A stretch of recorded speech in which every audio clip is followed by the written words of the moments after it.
Welcome back to the Digital Imaging channel. I'm Will, and today we're going to be talking about grayscale image enhancement, which is why I'm wearing my gray sweatshirt today. Grayscale image enhancement is your ability to adjust a scanned image and create an optimized version of it. Because grayscale images have a range of shades and tones, you can use that to your advantage to create an optimal version of an image. And the tool we use to create our version of image enhancement, which is our digital reel application, primarily allows you to adjust the image's brightness and contrast to make that optimal image. Of course, there really is no best image, it's all subjective. So what I think is a great image, you might think is terrible. And what you think is a great image, I might think is meh. So it really comes down to the individual user, but that's a great thing about image enhancement is it allows you, the individual user, to create your optimal image. So why grayscale enhancement? Because poor quality records need it. Bitonal, which is black and white, is very limited. Basically, what happens when we scan a black and white or a bitonal version of a document into a scanned image, the software that creates that digital image chooses to make a pixel either black or white. So it'll just look at each pixel and say, is this dark enough to be a black pixel or is it light enough to be a white one? There's no in between. So you may have a document that is just very overly contrasted or not enough contrast because the software is just saying it's either black or white. There's no middle ground. Grayscale, on the other hand, is a range of 256 shades. So instead of just being either black or white,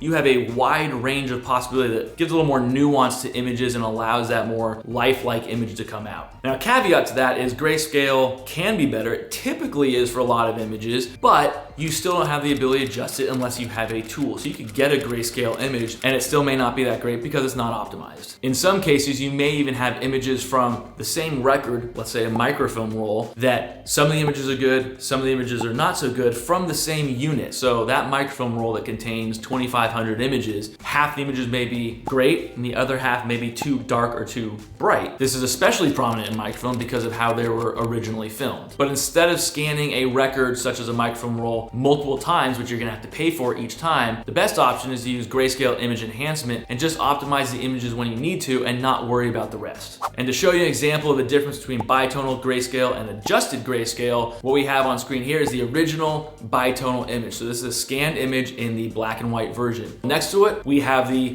grayscale images, not enhanced. It's just the standard switch to grayscale. You have the black and white versus the grayscale. It is better. You do see a bit more nuance to the image, but it still could use a little help. So then over here, you're gonna see the adjusted grayscale. And to me, this is the optimal version. You can see how it's a little bit lighter than the original grayscale. I reduced the contrast a bit and increased the brightness just to get a better image in my view. And then that's the adjusted. So you can see the difference between an original bitonal, original grayscale, and an adjusted grayscale image. Now to be able to use grayscale image enhancement, you'll need a tool for that. If you're working with us, we have the ability to give you our digital reel application, which has adjustable grayscale included in it. Clients use this for hosting their records, primary access, backup disaster recovery, text search, and of course, image enhancement. Now, an example of how you might use this is, let's say you have 500 rolls of microfilm, which typically hold about 2,500 images. That's a total of 1.25 million images in that collection. That's a lot of images. And let's say you access these very frequently,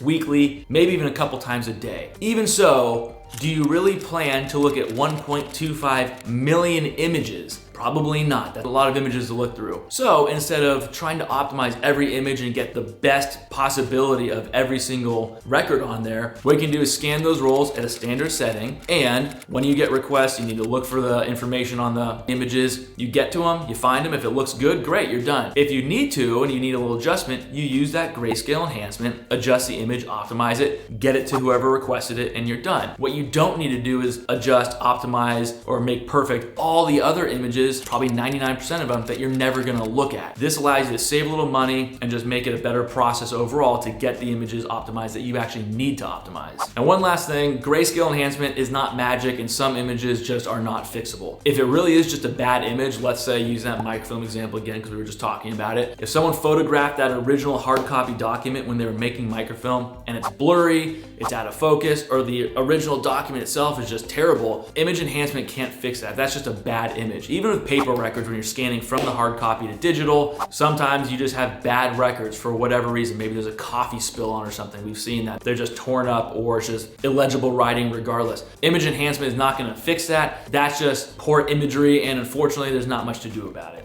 But otherwise, if it is a good quality image, you are going to be able to use grayscale enhancement. And that's it. That's why grayscale enhancement is essential for your records. You avoid paying for optimizing 95+% of images you may not ever look at. You only optimize the ones you need when you need them. Thank you for watching. Subscribe to keep getting videos like this, and thanks. We'll see you next time.